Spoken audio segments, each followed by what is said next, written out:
இங்க ஒரு பாட்டி அவங்க பேரனை பால்கனி பக்கத்துல இருக்கிற சேர்ல உட்கார வச்சுட்டு விளையாண்டுட்டு இருக்காங்க. கொஞ்ச நேரம் கழிச்சு பார்த்தா அந்த குழந்தை மட்டும் தனியா அந்த சேர்ல உட்கார்ந்துருக்கு. இப்ப தெரியாம அந்த சேர் மேல ஏறி மாடியில இருந்து எட்டி பாக்குது. அதுல கால் தடுமாறி கீழே விழுந்துருது. ஆனா நல்ல வேலையா அதுக்குள்ள அவங்க அம்மா வந்து அந்த குழந்தையை காப்பாத்திடுறாங்க. இப்ப இந்த விஷயத்த அவங்க ஹஸ்பண்ட் கிட்ட சொல்லிட்டு இருக்கிற நேரத்துல அந்த பாட்டி அந்த இடத்துக்கு வந்துடுறாங்க.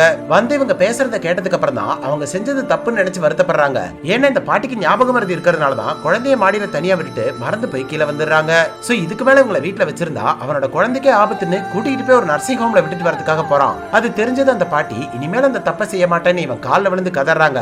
ஆனா இவன் அது எதையுமே காதுல வாங்காம கோவத்துல அங்கிருந்து கிளம்பிடுறான். இப்ப அன்னைக்கு நைட்டே இவங்க அம்மாவை விட்டுட்டு வந்த இடத்துல ஏதோ தப்பா நடக்கிற மாதிரி இவனுக்கு கனவு வருது. உடனே பதறி போய் எழுந்திருச்சு அவங்களை திரும்ப கூட்டிட்டு வந்துடலான்னு கிளம்புறான். அங்க போய் பார்த்தா அந்த நர்சிங் ஹோமே இப்ப வேற மாதிரி மாறி இருக்கு. சோ இவன் கண்ட கனவு உண்மைதான் தெரிஞ்சதும் உடனே அவங்க அம்மாவை கண்டுபிடிக்கணும் ட்ரை பண்றான். அப்பதான் அங்க நடக்கிற விஷயத்தை பார்த்ததுமே ஷாக் ஆயிடுறான். ஏன்னா ஒரு ஜந்து இதே மாதிரி ஒரு அம்மாவை இங்க விட்டுட்டு போனவனோட சதையை உறிஞ்சு அவங்க அம்மாவை இளமையா மாத்திக்கிட்டு இருக்கு. சோ யாரெல்லாம் அவங்க அம்மாவை இப்படி கண்டுக்காம விட்டுட்டு போறாங்களோ அவங்களுக்கு தண்டனை கொடுத்துக்கிட்டு இருக்காங்க. இவன் அதை பார்த்ததுமே இவங்க அம்மாவை கண்டுபிடிச்சிட்டு அங்கிருந்து தப்பிச்சு போயெல்லாம் ட்ரை பண்றான். கடைசியில் இவனுமே அவங்க கிட்ட மாட்டிக்கிறான். அப்ப கூட இவனோட அம்மா அவங்க உயிரை பத்தி கவலைப்படாம இவனை எப்படியாவது அங்கிருந்து தப்பிச்சு போயிட சொல்றாங்க. சோ வேற வழியே இல்லாம இவங்க அம்மாவோடய சேர்த்து அந்த இடத்தை அழிச்சிட்டு இவன் மட்டும் அங்கிருந்து தப்பிச்சு போயிடுறான்.